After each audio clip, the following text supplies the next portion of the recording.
চতুর্থ শ্রেণীর শিক্ষার্থীরা তোমরা কেমন আছো? আশা করি তোমরা খুব ভালোই আছো।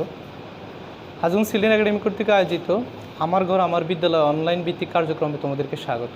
আজকে আমি তোমাদের বাংলাদেশ ও বিশ্ব পরিচয়ের অধ্যায় 15-এর কিছু সংক্ষিপ্ত প্রশ্ন নিয়ে আলোচনা করব। তোমরা দেখতে পাচ্ছ আমি কিছু সংক্ষিপ্ত প্রশ্ন তোমাদের সুবিধার্থেই আমি বোর্ডে লিখার চেষ্টা করেছি, তোমরা একটু ভালো করে দেখো। প্রথম প্রশ্নটা আমাদের ভাষা আন্দোলন কখন হয়েছিল? তোমরা জানো, তোমাদের এই প্রশ্নগুলো জানার আগে সর্বপ্রথম কাজ হলো তোমরা অধ্যায় 15-এর বইয়ের রিডিং সম্পূর্ণভাবে শেষ করবে। তোমরা রিডিং যদি মনোযোগ সহকারে পড়ো, বুঝে পড়ো, তাহলে তোমরা সব কিছুর প্রশ্ন বা সব প্রশ্নগুলোর উত্তরে তোমরা সহজভাবে দিতে পারবে এবং লিখতে পারবে। তো ভাষা আন্দোলন কখন হয়েছিল? 1952 সালে ভাষা আন্দোলন হয়েছিল। কখন ভাষা আন্দোলন হয়েছিল? 1952 সালে ভাষা আন্দোলন হয়েছিল। তারপর আমাদের দ্বিতীয় প্রশ্ন, 6 দফা দাবি কখন উত্থাপন করা হয়েছিল? 6 দফা দাবি কখন উত্থাপন করা হয়েছিল? উত্তর হচ্ছে 1966 সালে বঙ্গবন্ধু শেখ মুজিবুর রহমান বাঙালির মুক্তির দাবি 6 দফা উত্থাপন করেন। এই 6 দফা দাবিকে আবার বাঙালির মুক্তির দাবিও বলা হয়।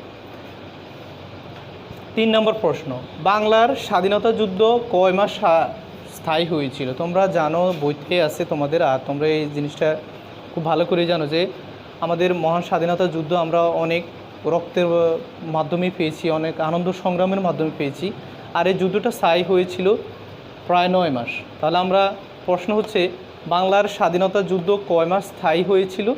বাংলাদেশের স্বাধীনতা যুদ্ধ প্রায় 9 মাস স্থায়ী হয়েছিল। এবার দেখো, বঙ্গবন্ধুকে কেন কারাগারে বন্দি করে রেখেছিল?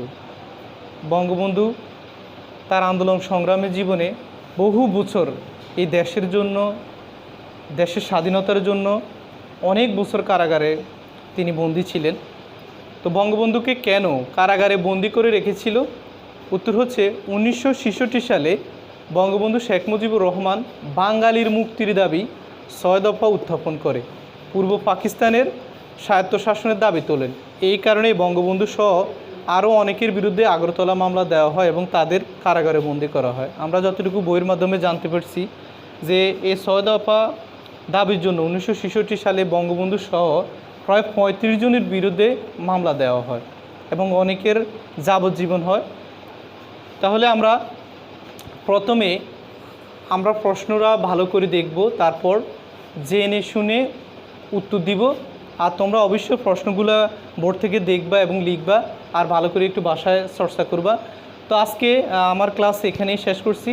অবশ্যই তোমরা আজকের ভিডিও ক্লাসটি খুব ভালো করে দেখবা এবং ভাষা ভালো করে শেখার চেষ্টা করবে। এই বলে আমি আজকে আমার ভিডিও ক্লাসটি এখানে শেষ করছি। আল্লাহ হাফিজ।